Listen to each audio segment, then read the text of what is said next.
Good evening and welcome to week 7 of the Slogging It podcast. I am John Gordon, as always, joined by my two wonderful co-hosts, Simon Roberts and Eugene Berger. We will talk to them shortly.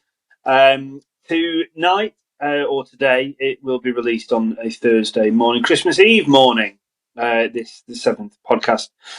Hence why we're all wearing our Christmas jumpers. For those of you on YouTube, and it's a great pleasure to have you with us again. Today we will be talking to one of England's greatest ever swing bowlers, Matthew Hoggard, not only about his career but what he's doing now, and also some issues that he was very honest about when talking to us about stuff that he went through whilst touring with England. So very much looking forward to that.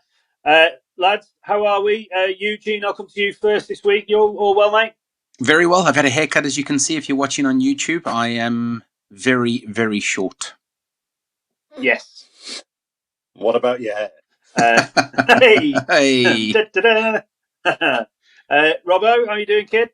Yeah, I have also had a haircut. It looks like the sides have been done very similar to Eugene, but the top is very different. Robbo, I used to have hair. As I said to you earlier on off air, I thought it was funny, so I'm going to say it again. You do look like you could have been in Blazing Squad. For those people of an age who remember Blazing Squad, Stone Island jackets and talking about flip reversing and so on and so forth. So there we go. Right, quickly moving on before Robbo can answer me back. As always, we must say great thank you to our partners, Big Smoke Brewery. I've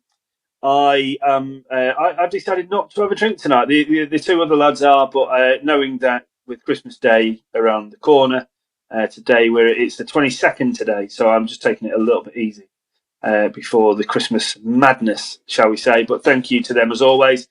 Now, this week in cricket, something obviously we cover off. There's a fair bit happened. India, 36 all out. What a debacle!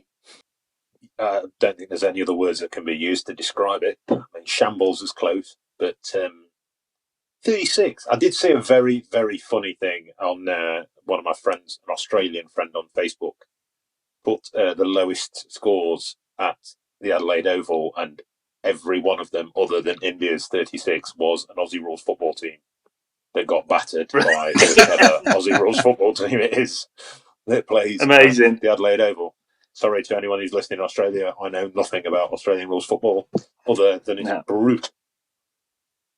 Yeah. I thought I'd let Robbo have a go. There first because it's one for the bowlers, I guess. You know, the bowlers really stepped up. I did watch that innings, albeit it was really short. I mean, Hazelwood's 5 for 8 was just absolutely ridiculous. I'll be honest, I didn't think the ball was doing that much, but doesn't need to. I think if it was doing any more, they wouldn't have got the nicks. So it was great to watch. I saw something cut on Instagram, I think, and they were talking about, I think, where there was something like 198 for 3 before Kohli's run out, and then they were 16 for 97 or something post Kohli's run out. Yeah. I mean, you know, it's obviously not all down to that. The Aussie lads obviously bowled incredibly well.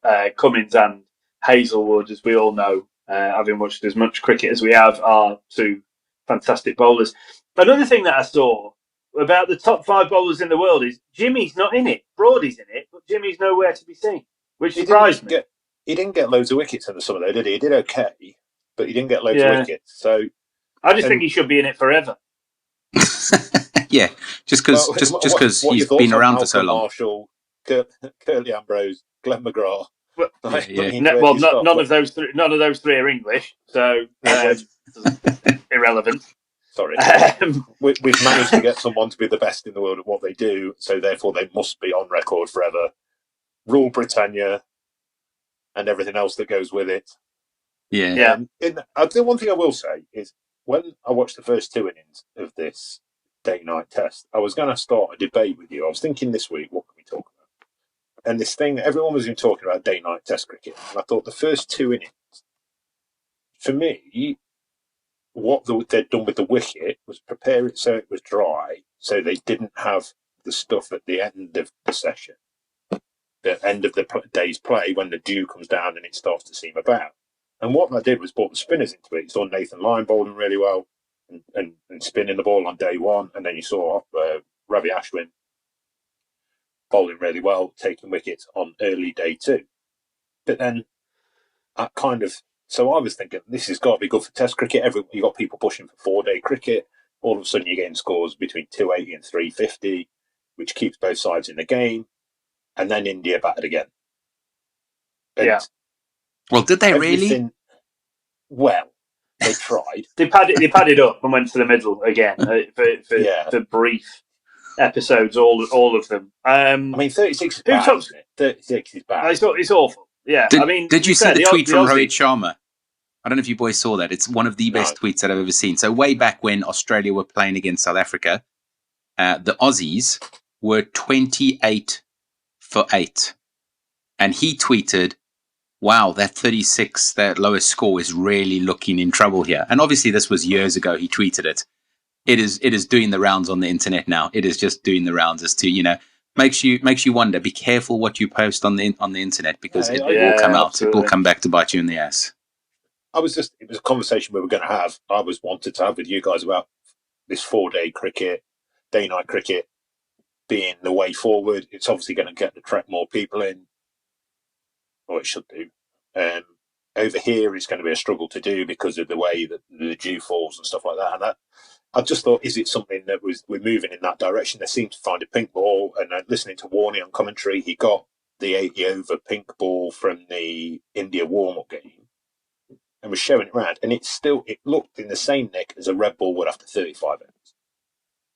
And it was still shining, it was still swinging, and it was still doing all that. And you're standing there thinking, hang on a minute, have we finally found something there that means the batters and the bowlers, it becomes a test again, it becomes a challenge. And then Hazelwood and Cummins started bowling, and you were like, ugh. But to be fair, India were waffle. Yeah. I think that's I quite like to revisit that conversation. We haven't got the bandwidth or the time for it tonight, but I think that the pink ball conversation is one that certainly should be had. Jacques Kallis has been named as the England batting coach for the upcoming Sri Lanka series. Probably not many finer batters in the history of world cricket, you'd say. I mean, a genuine all-rounder, but, he, number 3, who just churned him out, right? Have the opportunity to learn from him would be fantastic. Yeah, I mean, one of the best all-rounders, best batters, somebody that's scored as many runs, taken as many wickets, grabbed as many catches with his buckets is definitely somebody that you want to have in your side. And yeah, it's an interesting debate because he was the batting consultant for South Africa, and he's now being asked if he can be the batting consultant for England. And it was interesting. I was having this conversation with somebody yesterday as to, where's his allegiance? And I went, well, this is a job. What do you mean, where's your allegiance? Yeah, exactly, if you get a better offer from somewhere else, you're obviously going to go and do something. And if you're earning, 20 Rand versus 20 pounds, obviously you're going to take the better one. So yeah, from my perspective, it's great to see. But I suppose the one thing I, just wanted to point out is, have you seen the amount of coaches that England are taking to Sri Lanka? Nope. I don't know if you've seen this. So you got Chris Silverwood, head coach, Paul Collingwood, assistant coach, James Foster, wicketkeeper, coach, Carl Hopkinson, fielding coach. Yeah. Batting coach, Jacques Kallis, bowling coach, John Lewis, Wasim, spinning coach, Jeetan Patel. You can make an 11 out of that, just about. It's a freaking good side as well. Exactly. I'm in a warm-up game. We'll just play coaches against staff. We'd get battered. Yeah, fair. Yeah, it seems to be the thing that they've all got massive entourages these days, haven't they? Whether they feel like that's going to aid their preparation. Look, I suppose their argument would be, well, we can afford it. I don't know how they can afford it, considering how much money the ECB may have been telling us that they've lost out on this year, 120 million or whatever else that they reckon they've lost. But yeah, I'm impressed by the Kallis selection, as it were. What a player, and he's not been that long out of the game. He was still playing franchise T20 up until probably 3 or 4 years back to Knight Riders, and so and he'll still have fiercely competitive spirit and what have you. And so yeah, looking forward to seeing that. Hope try and help that kind of top 3 bedding my only thing is, and it's a debate that we can have again, one for the future. Two things.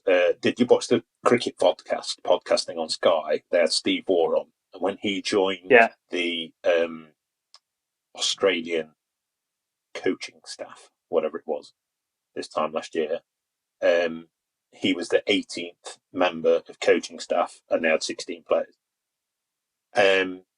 which he found astounding. When he first started playing, there was Alan Border as captain, you had one bloke booking hotels, and you had a physio that might rock up. But I think the thing for me about these guys and these batting consultants, bowling consultants, whatever they are, I mean, we all know most cricketers do coaching badges and whatever, is I don't, has he got a track record? I know he's an amazing cricketer. For me, he's in the top 2 cricketers ever of all time. Him and Gary Sobers. I can't see anyone else that fits in anywhere close to that as all-round cricketers. People might say Don Bradman. He, for me, is third because he averaged something that no one else has ever averaged. To average less than 30 with a ball, more than 50 with a bat, and grab 200 snags at slit. Yeah, you can't really argue. You're doing all right. One of the greatest cricketers of all time. Yeah. But is he any good as a coach? Yes. Well, we don't know, do we? No, I know. And that's... while it's amazing, and you can say to someone to sit and learn from that, is incredible. I can remember someone talking about Adam Gilchrist coming on and running a coaching session, and he was assistant to someone. And this is not saying Adam Gilchrist has not developed into a good coach or whether what he does is whatever. But someone asked him how he did something, and he didn't know. He was that talented, he just did it. And so, is Jack Callis... Don't get me wrong, he will be able to talk about what he did and everything else, which might be all that they ask him to be there for.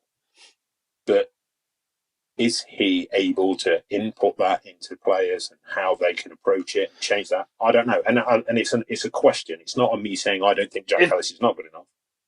It's a... If it wasn't him, it'd be someone else, though. Like, they will have a batting coach wherever they go. Like, you'd be far-fetched, I think, to pick someone better than Jack Callis. Like, you can't judge a coach. You couldn't pick at the minute a better batter. You could as a coach because one's not alive. That's quite simple. If you were to go, who's the best batter? You couldn't pick one because there isn't a batter better than him. But your point is that great players don't always make great coaches. Yeah, no, I get that. I suppose my only thought on it is that he was one of the most mentally strong batsmen that you will ever see play the game. His technique was good, yes, but mentally on a cricket field, he was one of those guys. I mean, I think he only scored one double hundred, and that was one to get off the back as an example. But from my perspective, maybe you're not going to influence somebody's batting technique in a 2-test series. I think it's a 2-test series that England are playing against Sri Lanka. Yeah. It's more the mental side, in my opinion, and I think that's why he's been drafted in. It's for the mental side instead of the technique and again, maybe this is a prequel because I think the batting coach gets announced full time on the 10th of January. So maybe this is let's see how he does in the environment, and then maybe he gets appointed full time. Who knows? South Africa versus Sri Lanka. I know you're disappointed that it's the Christmas Boxing Day test is no longer in Durban. It's now at Centurion. Yep. Another phenomenal ground, but I know it's almost like the MCG hosts Boxing Day test in Australia. It was always Durban, and Kingsmead had the one at Boxing Day in South Africa, but that's changed. Something to do with the weather, I think. Yeah, it rains all the time when you're out there. I just remember as a kid, I used to travel, it was a common thing in South Africa. Everyone used to go to the coast for holidays, and I used to love going to the Boxing Day tests. I'd probably go 2 or 3 days, an hour's drive down the south coast in, I don't know, Margate, Uvonga, wherever you were. And then you go and watch the tests, which was always great fun. But yeah, that's no longer. So now it's in Centurion, which is just as good, but better weather. My personal prediction is that South Africa will absolutely dominate Sri Lanka in that test series.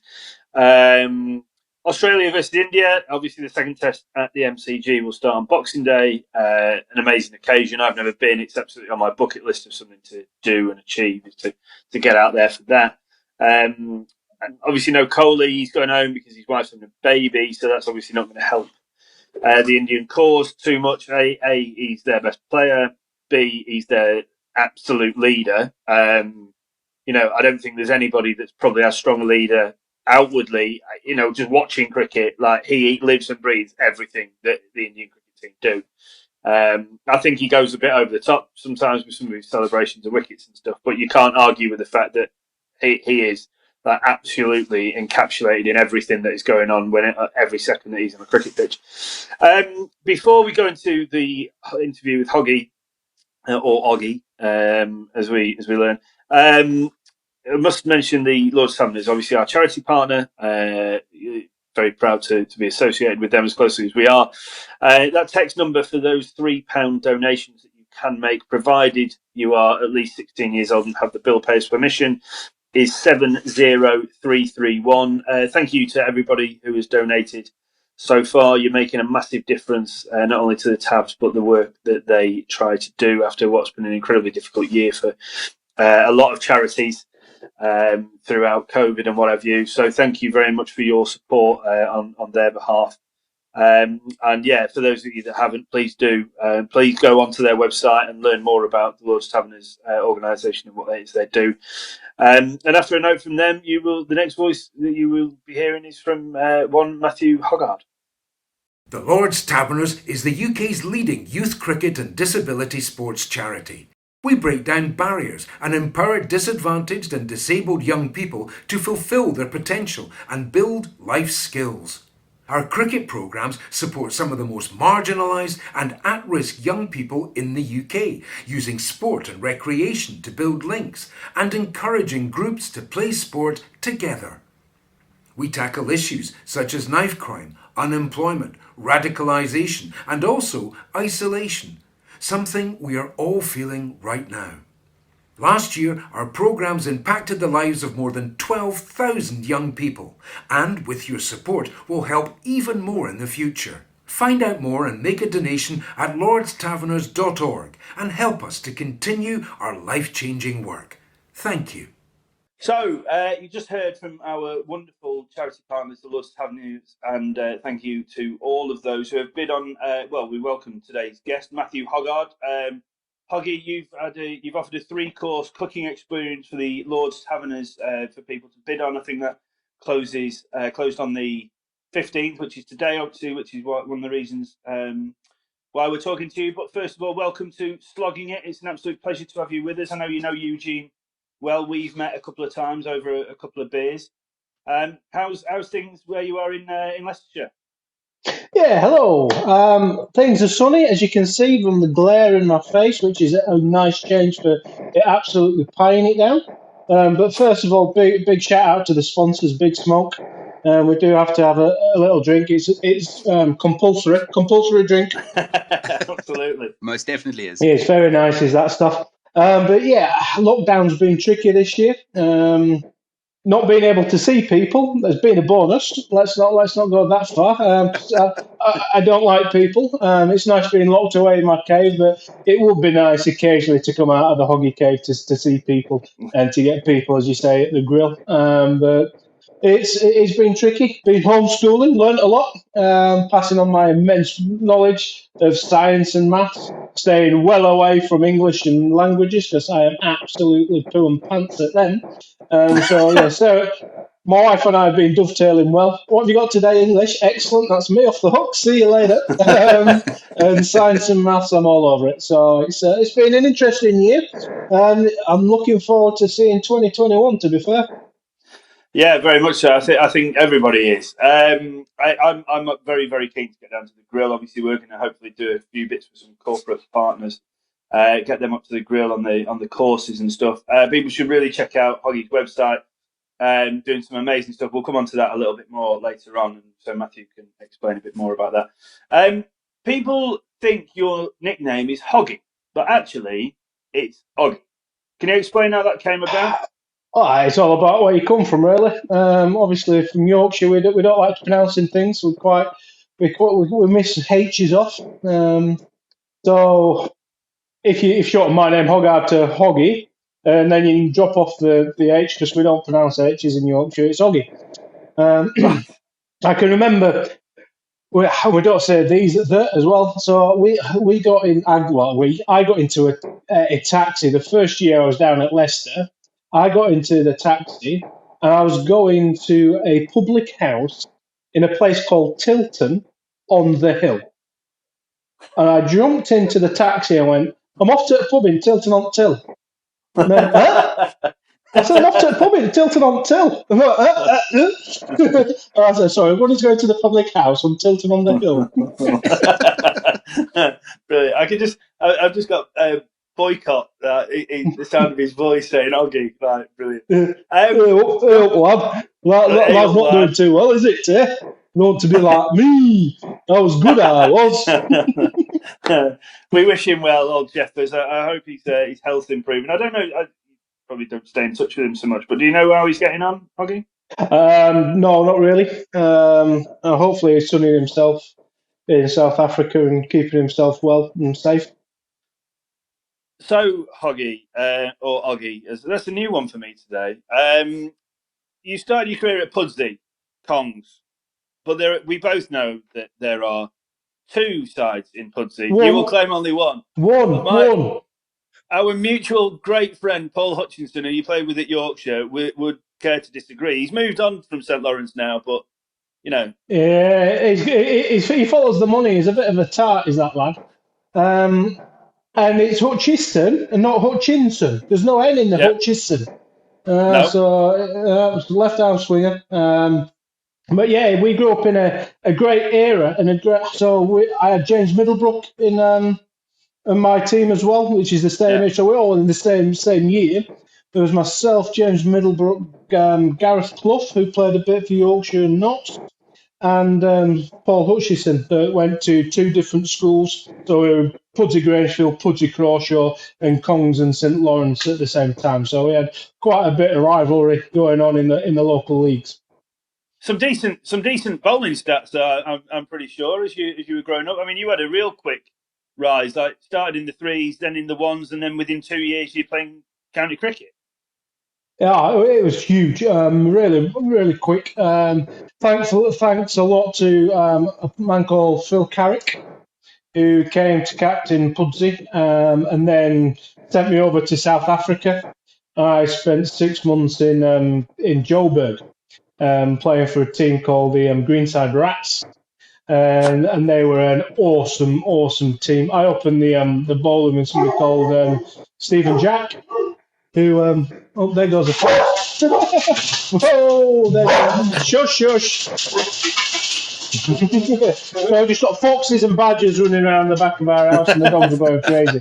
But yeah, I got sent to South Africa, and we had Stephen Jack, who opened the bowling with me. I had Stefan Jacobs, who also played for Transvaal at the time. We had Paul Smith, who played for Transvaal. We had Mark Rushmere, that played for Transvaal. We had 4 or 5. We had Eggstein, Neil Hughesdale. We had a fantastic, awesome team. And I was there as an 18-year-old, allegedly overseas player, having to swim fairly quickly because I was so far out of my water depth. It was unbelievable, but it was a really fast learning curve. It was to play cricket hard and well in South Africa, and I came on so quickly, not just as a cricketer, but as a human being in the murder capital of South Africa, having to look after myself, coaching at Rosebank Primary. It was a fantastic part of my life, and I owe a lot to the Pirates in my part in the progression to get where I got to.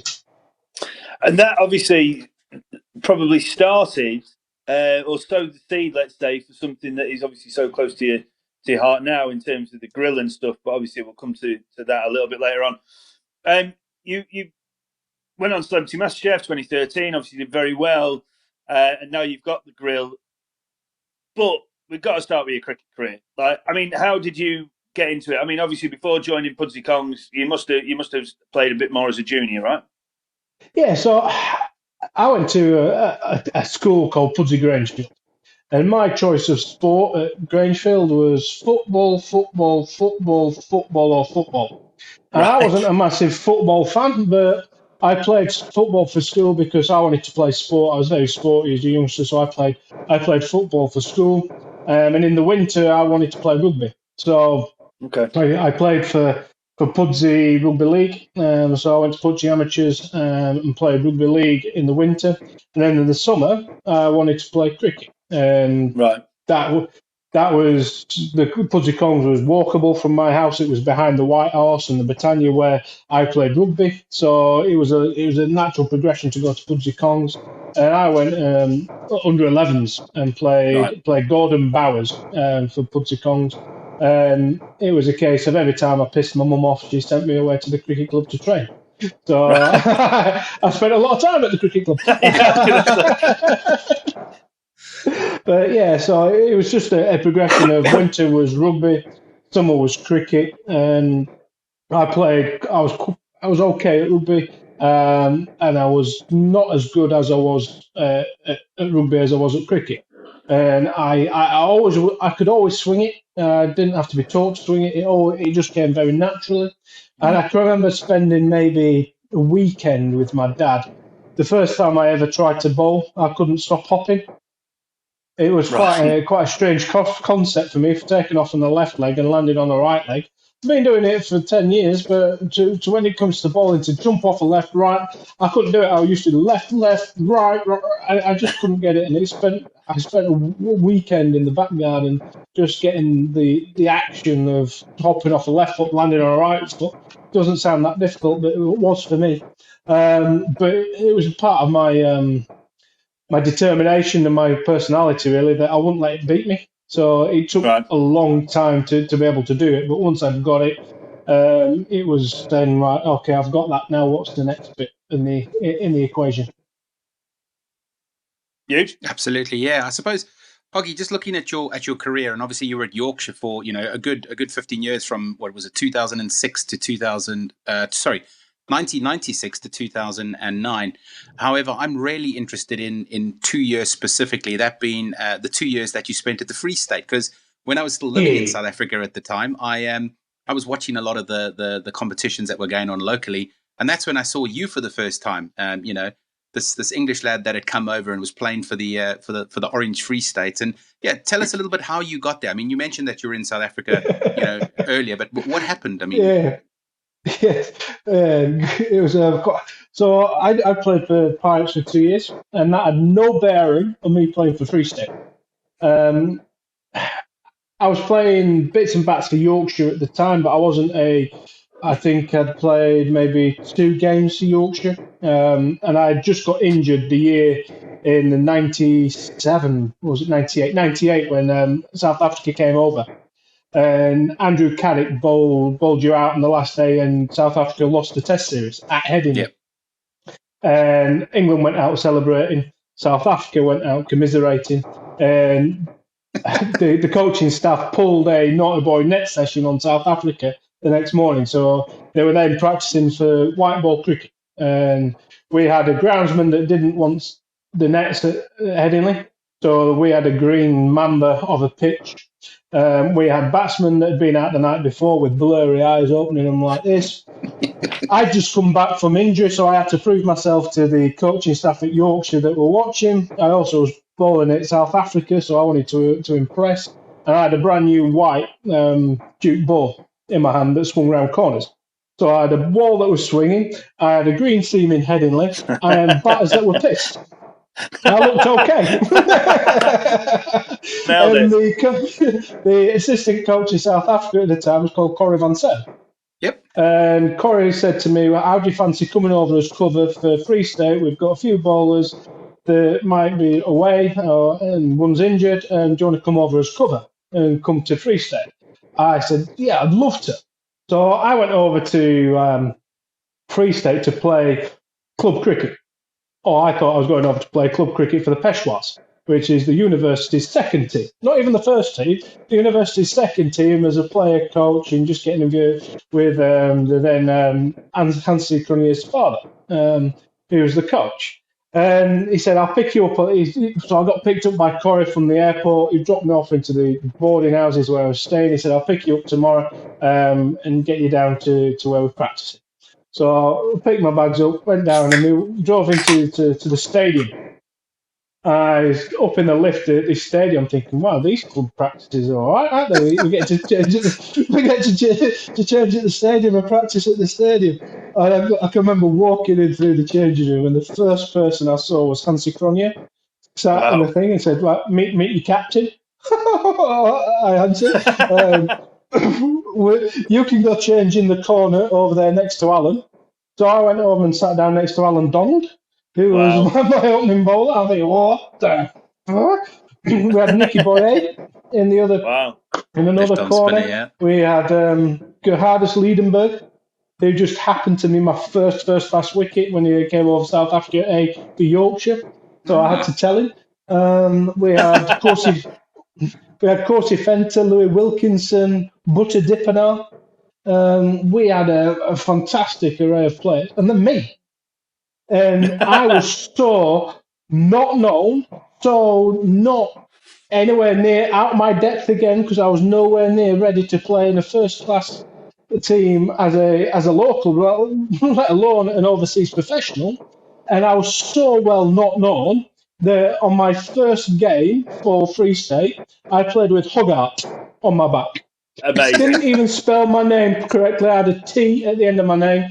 And it was an absolute honour and a privilege to play in such a team. But again, I had to start swimming as soon as I got there because I was completely out of my depth as a 19-year-old, 20-year-old that didn't have a clue what cricket was all about, was now an overseas professional in a non-English speaking team. The saving grace is that the coach of the Free State was Andrew Moles, who was a Warwickshire batsman, and he was English. So everything was conducted in English because we had an English coach, and all the social functions always used to start off in Afrikaans.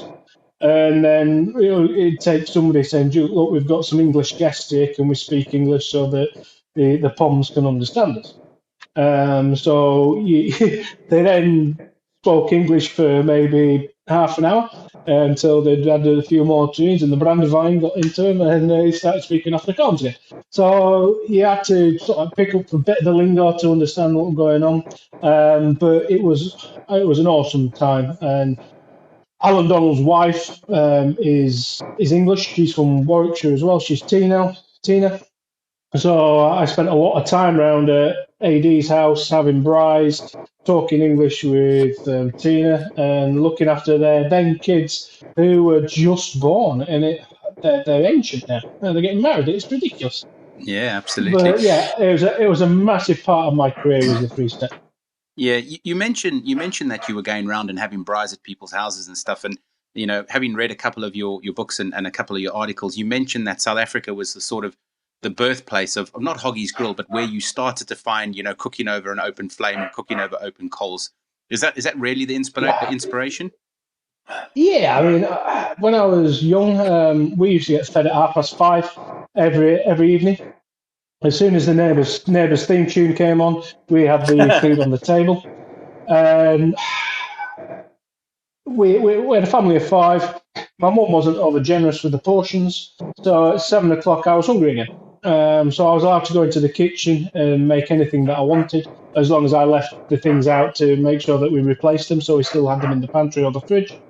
So I experimented around with flavours then, and then going over to the fridge, and I love fire. A bit of a pyromaniac, but to then go over to the likes of Joburg to Bloemfontein, where everybody cooks over real wood with the Camilda or the Roycorns or the Mapani, you get then a flavour of the different woods as an ingredient, not just as a fuel source. You get introduced to drinking wood, which is a very important part of Brian, which, to talk you through it, Jono, Brilliant. your Camille Doon is really hard and it's more expensive because it's really dense, it burns hot, leaves great embers to cook on. And then, so you only need a small stack of cooking wood. But you need a large, big stack of soft wood. But it could be any wood because it doesn't really matter because you're just using them as flames. So when the girls come out, because they've prepared the salad, because they're always in charge of the green stuff that nobody cares about, they come out Yep. to see if we're ready to start cooking. And no, there's too many flames on the fire, we can't cook yet. So they turn their back and go inside. You put more drinking wood on the fire, so when the next come out, there's still flames, and you can't cook. So you keep on dropping off the drinking wood until you're ready to cook, and then you put the real wood on before you start cooking. So it's a quite a, and then the tongue master. Everybody's house is they're in charge of the fire and the tongs. Not allowed to touch anybody else's fire, not allowed to touch the tongs, not allowed to criticise on the meat flying thing because the tongue master's in charge. There's a whole etiquette in South Africa about the braai and the tongs and the flames and the fear. And it's just a whole new experience. There's so much more. More experienced in the bride place than the English, and there's so much more. I hate to use South Africa and culture in the same sentence, but they've got a better culture around the open fire than the English. Possibly to do with the weather, you think? Yeah, it's nice. The weather does help, and the meat they get over there is absolutely sensational.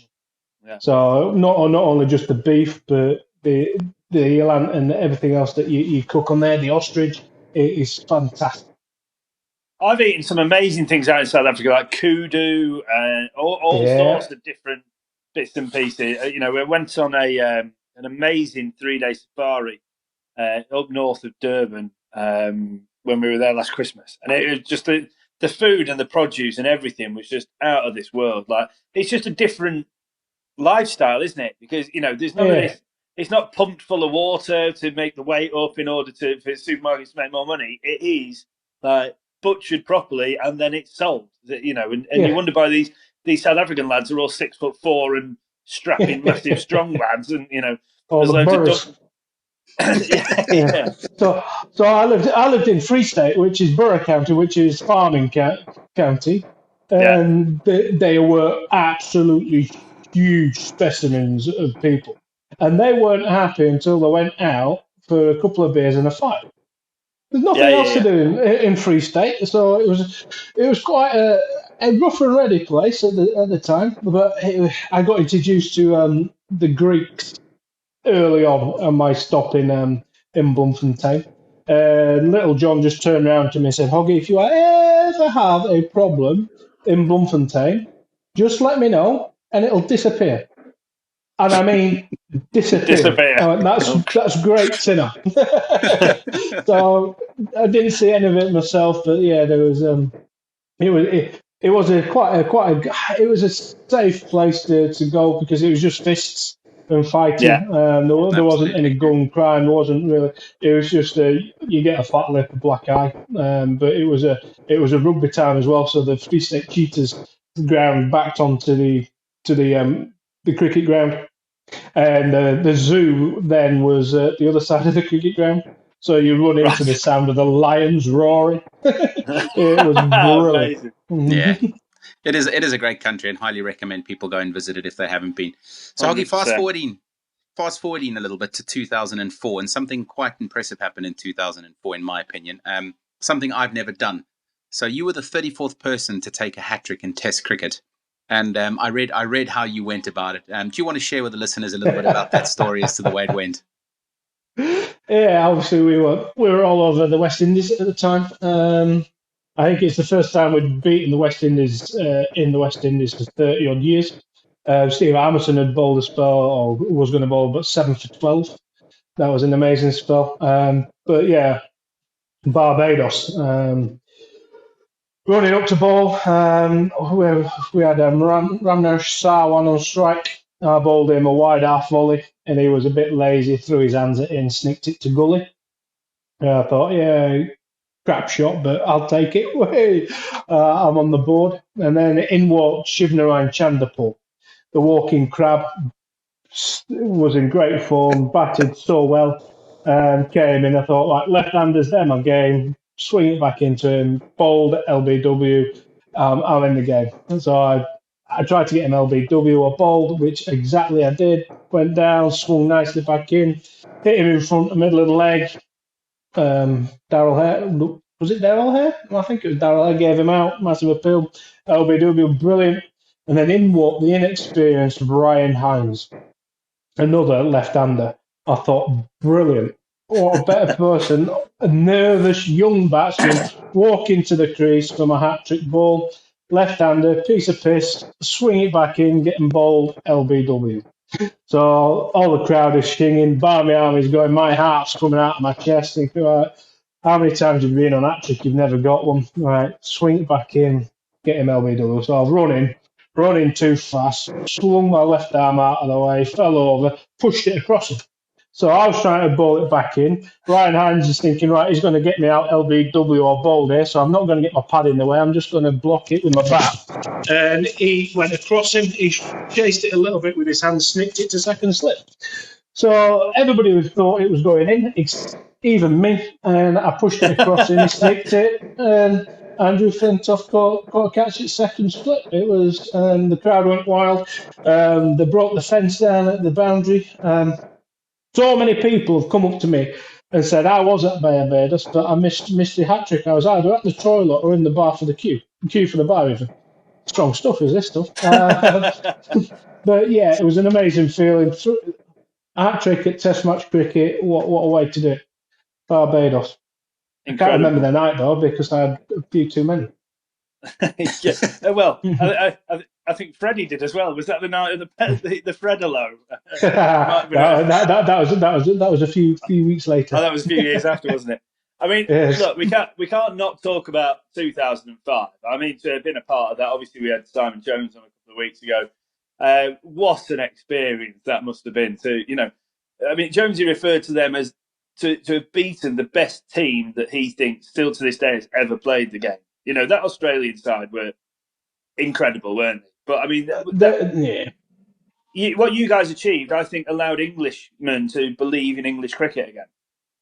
Yeah, I mean, like I said, the thing you want to do, what you want to leave a legacy.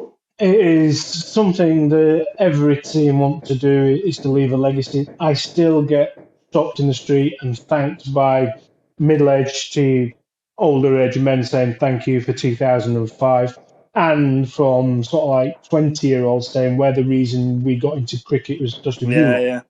Now that to me is better than any results. Is to get the nation talking about cricket, inspire a generation to get into cricket, and that is what that 2005 series did. And I'm not going to disagree with Simon. Not that he's always right, but I don't think you can compare eras that easily. So the great side of the West Indies to the Australians, you can't really compare them because they're different eras. But I will say that they were the best in the 90s and the early 2000s. I think the Australians were leaps and bounds above any team in the world at that time. Not used to losing. We'd had a fantastic 2004, and we had a nucleus of the side that stayed together. We'd not lost in 2004, and to come up, we'd beaten South Africa away, which was rather difficult. But we came, as I say, against Australia, who were the best team, and the series that panned out and played out was epic. People that have watched a lot more cricket than I have, and there's a lot more experience, said it's one of the best, if not the best series that has been played. It wasn't just one-sided. There was ebbs and flows in every game, apart from maybe one. But then even the sessions, there was nuances in each session. It kept people gripped. It kept people encapsulated. It kept people guessing where the Test series was going. And that happened in every single game. And that is why it was such a fantastic series. Not just because we beat the Aussie bastards, but it just encapsulated the nation. I think and nothing will prove that point as better than Edgbaston. One that goes out to, I can't remember who's fielding at square cover because Varney, when I think it was Casper, might have been Gilo. Yeah, and Varney said, shit, the game's gone here. And then, then it's gone for one, and then all of a sudden what happens. Like, I think to come back to you kind of a bit more personally, I think some people may think of you as like a, honest Yorkshireman, workhorse style bowler. Whoa, where are you going with this? Well, no, I want to change people's perception here because well, as I'm not much honest. as I let you to little Barstow. no. But almost 30% of your Test wickets were against batters who had an average of over 45, and that's I opened the phenomenal. ball in. I've got a chance. I opened the ball with a hard ball. I swung it a bit. I get where you're coming from. But I got quite good batsmen out. The not so good batsmen just twatted me everywhere. The good batsmen didn't know whether to hit me for fours or sixes, and they got a little bit confused. So I picked them up. But yeah, I think the stats are. You can make stats say whatever you like, but when you get to the BBC to do the survey and they give batsmen points for how many runs they've scored and averages, and you come out on top of that, then that is brilliant, and it's a nice thing to say. But you then need to have a look at it. How many of them wickets changed games? How many of them wickets won matches? How did you go in? It doesn't matter that you get 5 for in a losing cause, that the game's dead. And it's the importance of the wickets and when you take them that you need to really look at, which is quite a difficult way of doing. Well, when you say about that, so 2005 in Joburg, obviously you know the area quite well, having spent some time there. 12 wickets to win that fourth Test to secure the series victory. I mean, that must be another massive highlight on the CV. Oh, massive! Because again, of all the contacts I've got in Joburg in South Africa, it was lovely phoning people up and just to take the piss. But at the Bullring, which is what the Wanderers is called, I'd never bowled well. I'd played there for Free State, bowled like a bag of spanners. I played there for the Pirates, bowled like a bag of spanners. I played the first innings. I bowled like a bag of spanners. Got 5 for 120, I think. Got spanked all around the park. And I wanted to make an amends in the second innings, and I remember Graham Smith smacking his head on the on a cool box in warm up, and he went missing. He went AWOL, and some days you can bowl like a god and not get any wickets. You play and miss, or the catches go down, you don't get anywhere. And other days you bowl like a sack of shit and you get wickets. The second innings, I actually bowled really well, and everything seemed to take an edge and get caught or get the decision with the LBs. And I think I got the first 5 or 6 wickets. To go with. And I remember Jack Rudolph, so he played for Yorkshire. Jack Rudolph came out, and I can remember bowling him, and there was only one stump left up. So then when I played for Leicester, every time we played Jack, because he came round, I kept on blowing the image up and putting it in the white changing rooms and signing it to him. But yeah, I mean, and the ball that really did it for me in that spell was Jack Callis, who came in number 3. What a player. He played the immaculate forward defensive. He didn't follow the ball. He didn't do anything. He played the line of the ball, played with club hands close to his body, and he took the outside edge. And it went to Trescothick at first slip. Garrett Jones had dived across him, and I thought he'd spilled it, but he'd missed it, and it'd gone to Tres. And so that wicket there, to get their best batsman out first ball, that really give us the emphasis and the impetus to go on and win that game. Amazing. Jack Callis is one of the all-time greats, isn't he? Not only with bowled 80-odd mile an hour, as well as being one of the best number 3s the game's ever seen. Massively. I think he's so underrated. You cannot speak highly enough of Jack Callis. He caught pigeons in slips. He bowled high 80s. He took over did he take over 300 wickets?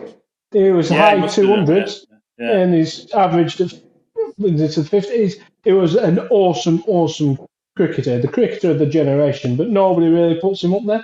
He was superb. Hoggy, you released a book called Hoggy, Welcome to My World. And it is available in all popular bookstores. Christmas is around the corner, so I highly recommend. Bargain bins. 20p in all bargain bins. But on a serious note, I mean, you mentioned something that's quite close to our hearts in terms of mental health, and you mentioned that you went through a bout of depression in 2008 when you toured New Zealand. Do you want to talk us through how that sort of happens in cricket and what you did to get out of it? Yeah.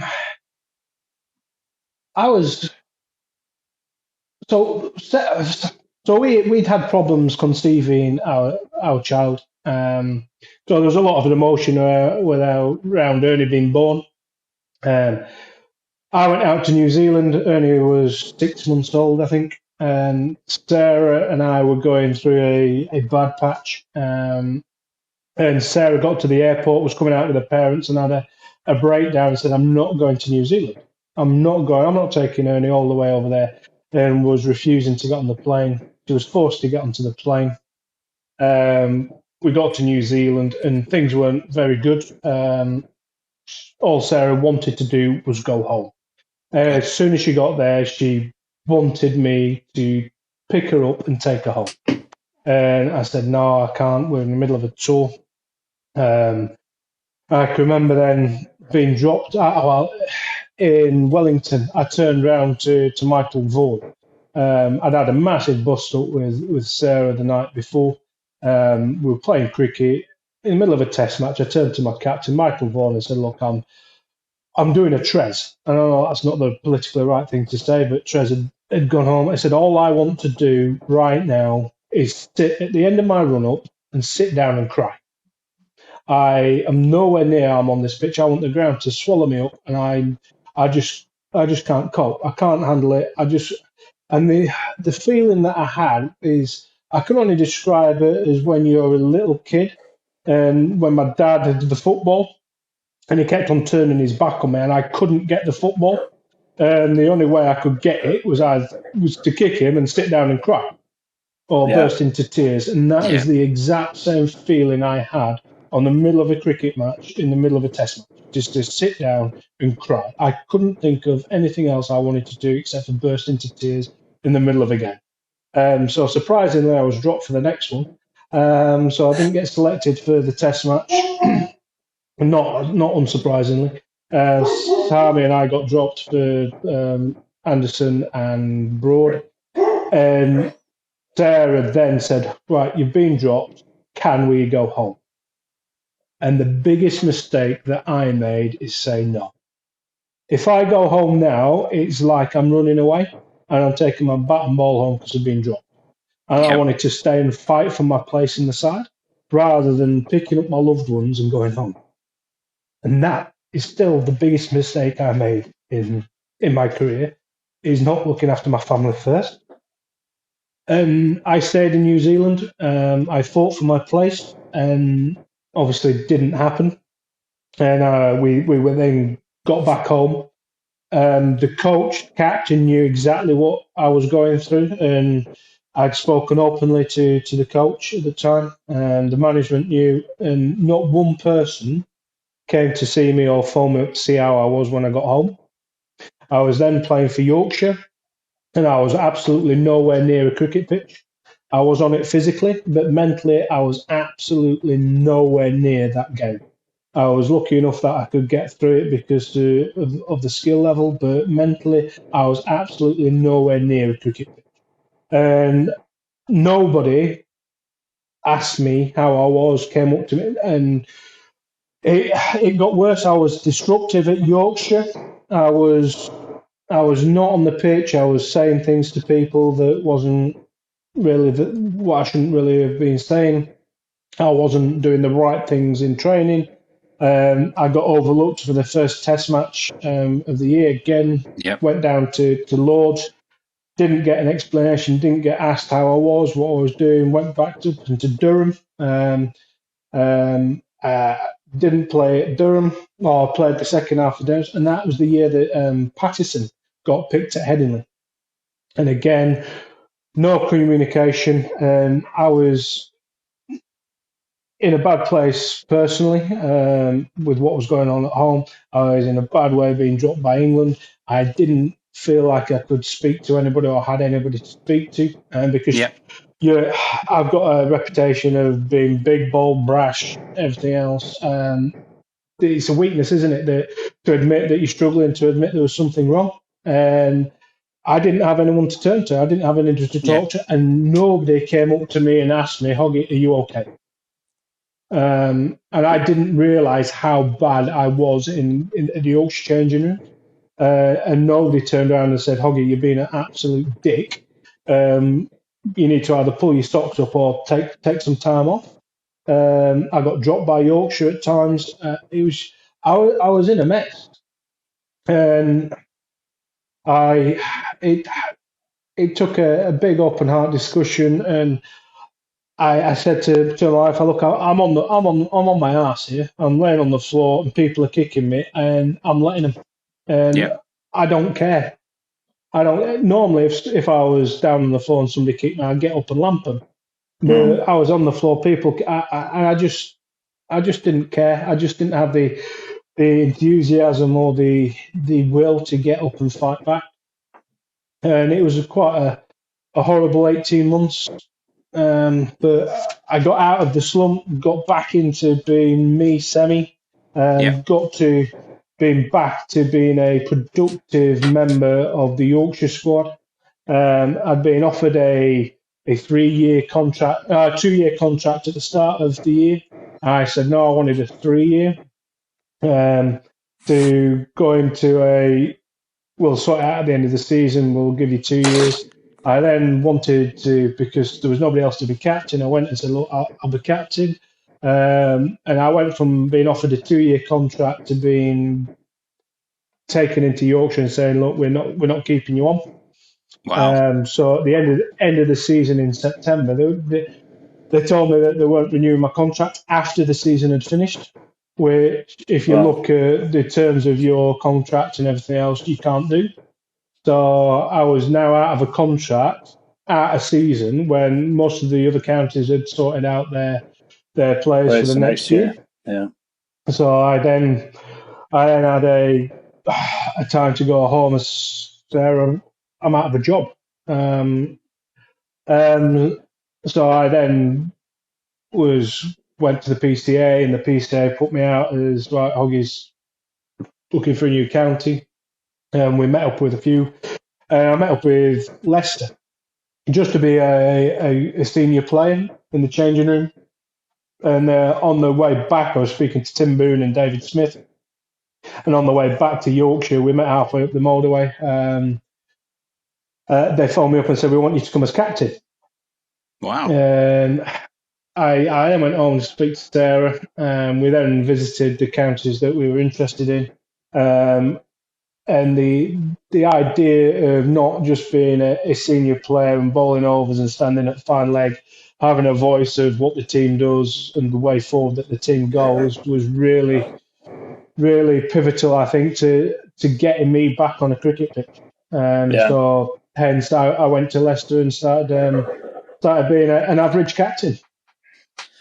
Something that really, so when Simon a couple of weeks ago was really open about some of the troubles that he had post injury, and saying that obviously he's always been close to you and maybe a couple of other lads.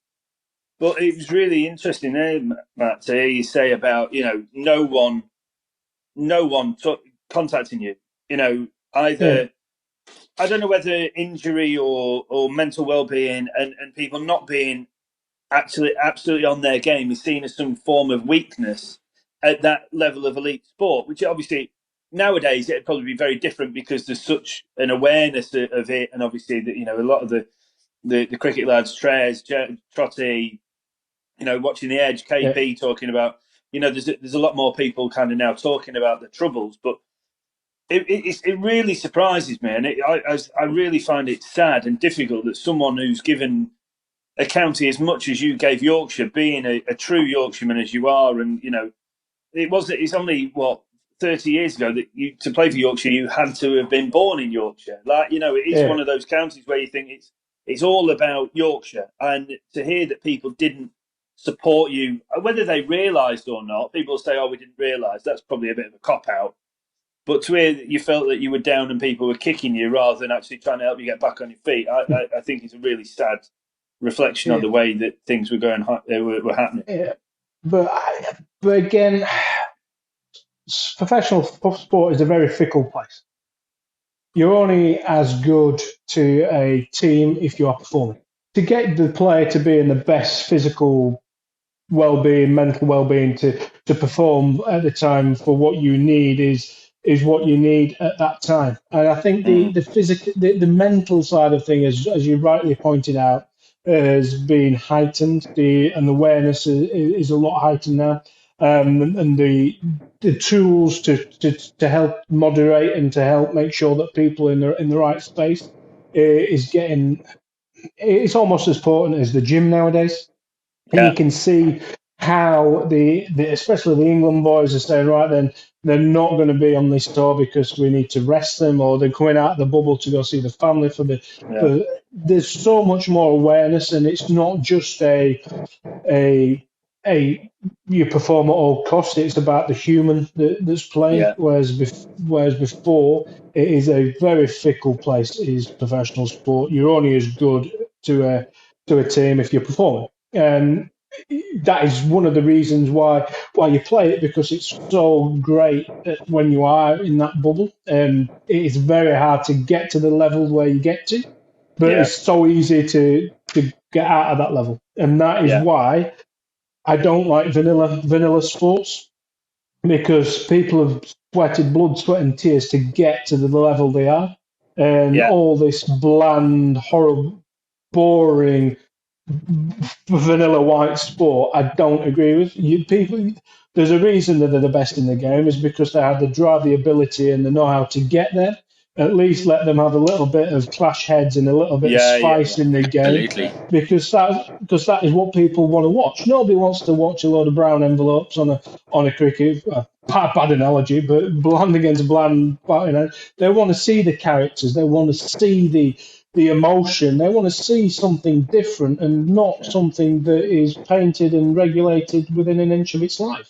And that goes to all sports, not just cricket. It goes to all sports. In rugby, you get the yellow card now for clearing out a ruck the wrong way, and it's just a sad. Yes, you need to have player welfare and the safety of the players at the heart of it, but the blandness of sport is, and people say there's no characters in sport anymore. It's because they're not allowed to be. The cameras, the microphones, the everybody's now a journalist. They've got a camera. You can't be anywhere without being off record. Everybody can record and can be around the world on social media within seconds. I remember. So I find, and a lot of people don't like him, but Roy Keane and Patrick Vieira, there were times nearly killed each other before they'd walked out the tunnel, before they even thought about getting on the pitch.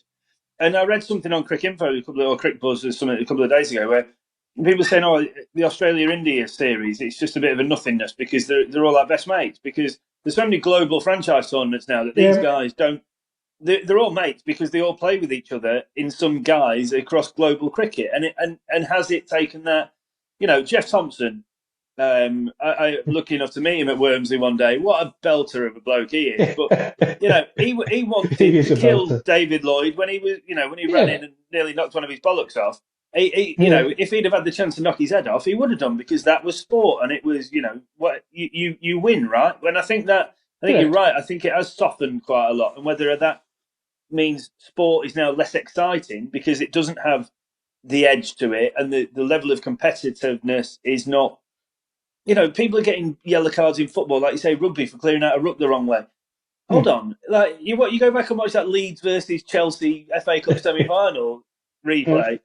I mean, there's guys going 2-footed at people's hips, and they're just not getting booked for it. And and obviously that's one extreme to the other, but it does seem like a lot of it's been taken away. Yeah, I can remember. I read a tweet from David Flatman this week that a youngster had come on and ruffled the other forward's hair. And they said, I'd penalise that. They can penalise it. He's ruffled the hair. You were punching people and headbutting people in the Ruxton model. And you want to penalise. And the only reason he gets away with ruffling the hair is because they're not allowed to retaliate back. And I'm not saying that fighting on a rugby pitch is the right way or condoning it, but the self-policing and the self-governance of the game has gone out the window, and now it's all governed by the ref. The same with the stump mic and everything. I think Andy's you're right. The global franchises now, everybody knows everybody else, and sometimes that can add to the spice. And on the pitch, you can have the banter about getting one up on on a mate, but you're just not allowed to do it. I mean, snowflake. I know it's not a right terminology, but I don't. Ernie, I've got my son is absolutely bulletproof. He can go to school and people can say anything to him and he'll just laugh. He got threatened with. He got told off for calling somebody weird at school. Weird. Not allowed to call somebody weird anymore. And I think this is ridiculous. Yeah. But No, the world's gone nuts. We all contribute to that in our own kind of strange little ways ourselves, I guess, don't we?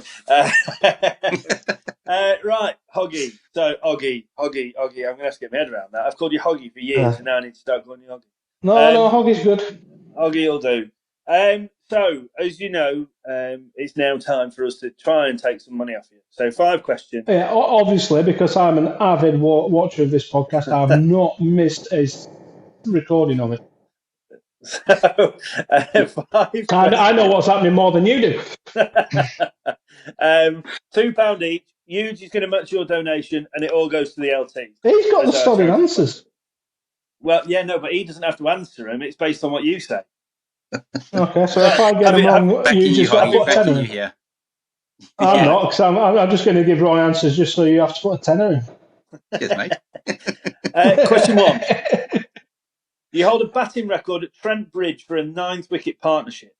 Who was it with, and how many runs was it for?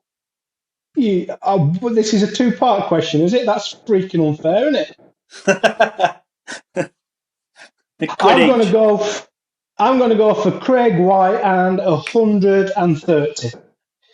Oh, 103, but it was Craig White. Oh, that's a great effort, but it's still £2. 2005 Ashes. Which bowler had the lowest bowling average across both sides? I'm going to go. Does it matter how many wickets they got? Nope. I'm going for Ricky Ponting.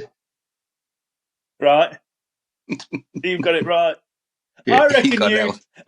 No wonder Huge has gone. I'll go this week. I reckon. Hoggy's had the old email, hasn't he, with the answers? Right. I can guarantee you he hasn't. But what a delivery to get Varney out. He only bowled an handful of overs and got Varney out. He just bowled little out whiffers, didn't he? It was beautiful. 70 mile an hour, pitched and left him, Varney's feet in a piss pot. Snipped him off. Oh, beautiful. I imagine Punter loved that as well. Question 3. How many matches did you play? First class. Or, across any professional match. Do I get a leeway on this, or does it have to be exact? Within 5. First class matches, 723. 479. Fair enough. Which is still a hell of a turnout, in fairness. I got a scuba luba. Question 4. Wisden Cricketer of the Year 2006. Who were the other 4? Not a scuba. Okay. Brett Lee. Yeah. KP. Punter. And Simon Jones. Tasty. Good company. I was going to say, good company, definitely. Decent, yeah. So that's 3 so far, and then here we go. I haven't read these questions. I haven't signed them off, which I should have done because he's. What is the correct name when you cook meat on fire of hot coals or hot coals? Well, the braai vlees. Now I'm completely confuzzled. Eugene obviously wanted you to say braai because he's South African. But, I mean, surely it's a barbecue, right? Well, the barbecue is a generic name for a grill, isn't it? And so, well, okay. So, see, I feel like what huge. I'm not surprised that you said no. I'll match him today because you've just shoved him another easy one. So that's 2 he's got right now. Saying Brian. Yeah, tats. You got to pick your players, Jono. Right. Horses for courses, eh? 3 Yeah, out of absolutely. 5. I think that's the joint leader. Absolutely. I think that So you've done pretty well there, mate. So 6 And quid. I'm that double-edged freaking question. I had to answer 2 questions in one. I got about half the question right. Half the question, yeah. But we give you full marks for it, though. So Well, you did. You said it's 2 quid. Yes, we did. Guys, it's just we just want to say again, thank you so much, Hoggy, for coming on and taking the time. This is our Christmas Eve episode, so it's amazing to have a legend of the game and someone that all Well, in English that fans love case, so dearly. can I just take this opportunity to wish everybody a happy Christmas? Yes, you can. I hope, do you know what? I forgot to put my Christmas jumper on. You did, and we need another big up for the Big Smoke, the Christmas drink, Big Smoke. Really happy with that. Oh, you've got a different can. What are you two drinking? I haven't had one of them. Oh, look at that! We're Fruit both drinking the same one. Ooh. This was not planned. Cool. I'm sure Yeah, they'll. you see, I didn't get the dress code with the silly hats or the can. I feel let out, and I didn't get the heads up with the questions, Eugene. What's all that Sorry. about? You'll have to come on again, Hoggy, and then we'll and then you can feed you the answers. But Hoggy, good. Thank you so much. It's No brilliant worries. to hear you talk. Thank you for being so open about obviously that time in New Zealand as well. That I think will be something that I certainly didn't know, and being a bit of a badger, I probably would have expected to. So there'll be a lot of people that will know more about that, and so that's really helpful. Guys, check out Hoggy's Grill. It's an amazing place. Once people are allowed to travel and move, you get to go and visit an England legend and have him cook for you. Whoa, sweet child of mine. I don't cook for them. They cook for themselves. They're upskilling themselves so they can learn how to get their best out of their grill, so that when they go home, they've got more skill to produce lovely friends for their fans and family. I ain't cooking for them. They're cooking for themselves, mate. It's called a grill school because people come to learn. I thought that people had the opportunity to have an England and Celebrity MasterChef legend cook for them. But you get them to cook for you, is what you're saying. I don't eat. No, they cook for themselves. Oh, Hoggy, it's been an absolute pleasure to talk to you as always, my dear friend. Happy Christmas, everybody. Merry Christmas. Have a wonderful time with Sarah and Ernie.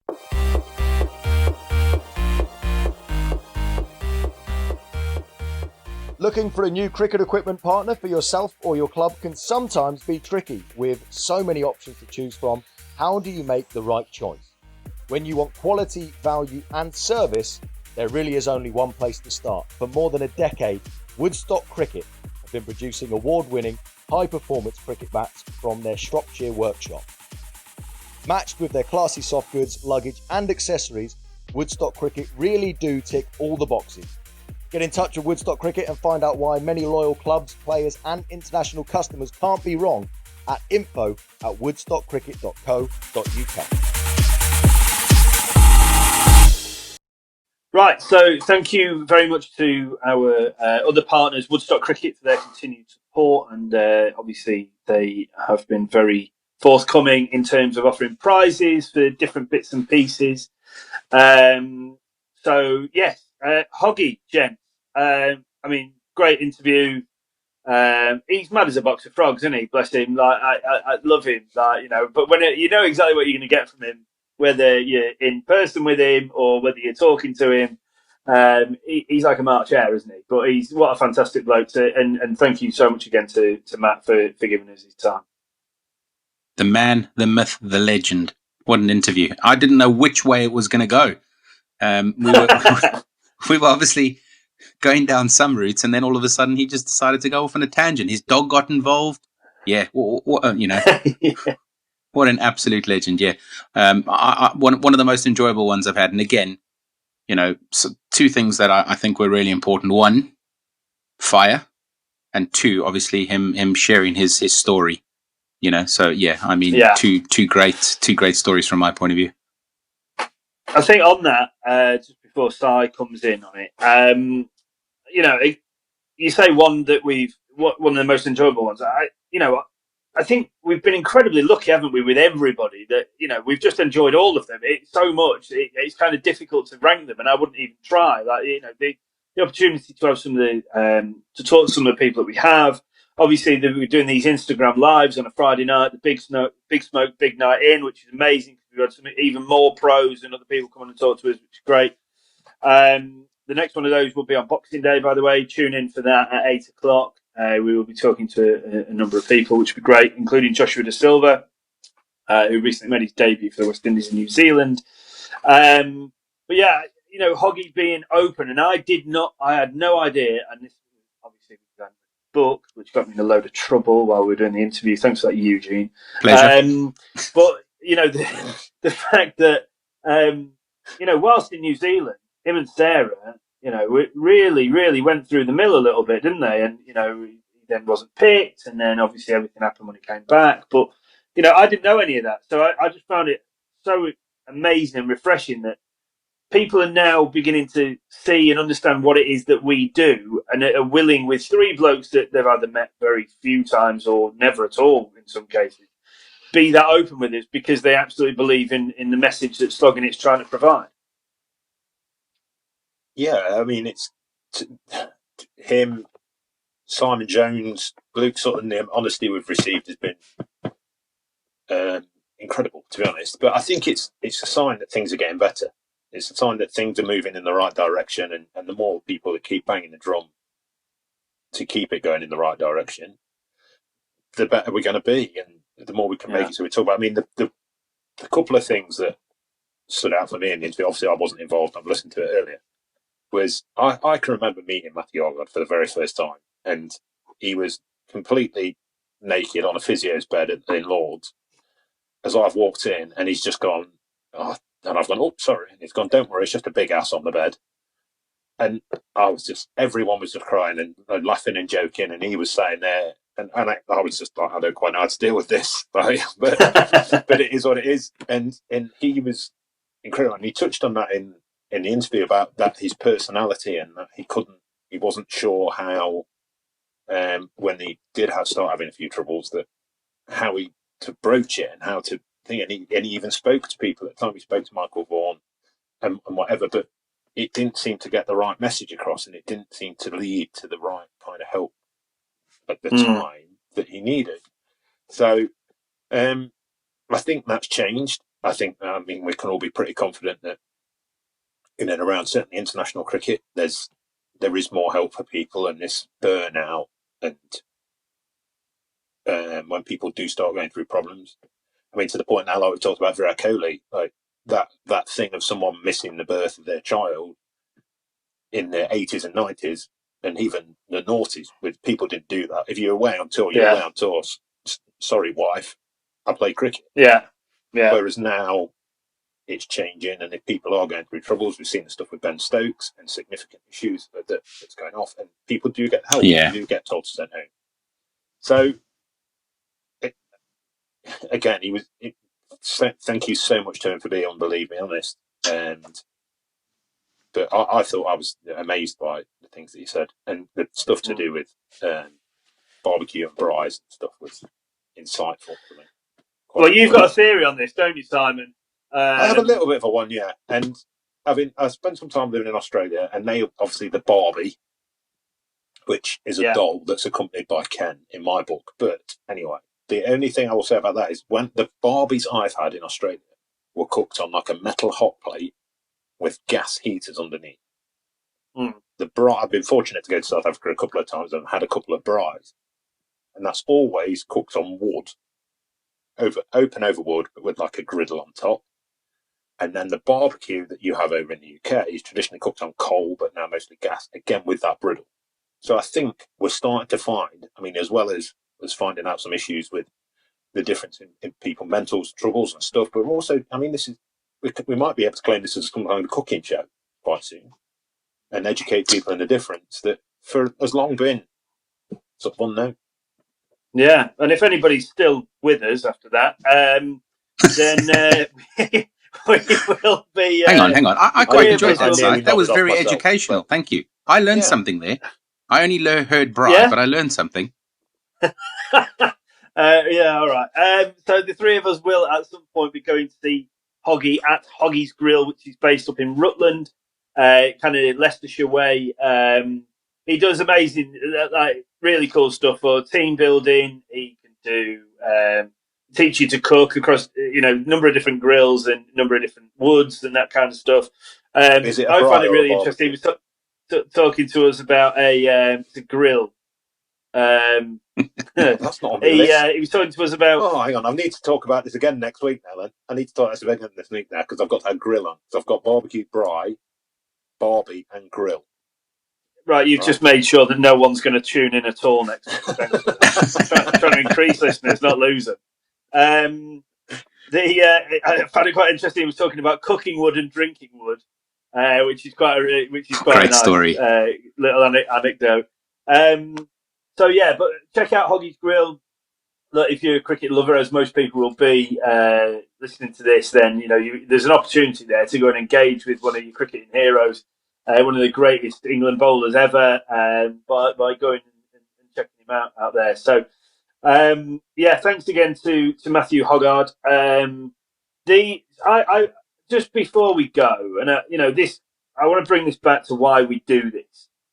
I put an Instagram post out yesterday, the 21st, about something that I saw whilst walking the dog the other day. So there's a woods local to me, and there's two car parks, one at either end. I park in one, get around, whatever, walk right around the outside, and I saw this car and it had like sheets over it, and there was a police car and an ambulance, and it very quickly became apparent that someone. Somewhat hopefully, it was no more than that. It's a shame that it happened to even this one person, but this one person found 2020 too much for them and decided that they couldn't go on. And I just stood there, the dog looking up at me like, why are we moving? For 5 minutes, just thinking about it and how, this year has been incredibly difficult for a huge amount of people. And, I just then started thinking about the positive messaging that we're trying to bring to people through this, and the understanding that, that isn't there are other options that, talk to people. I can't stress enough how important it is for people to talk to people, to try and get support.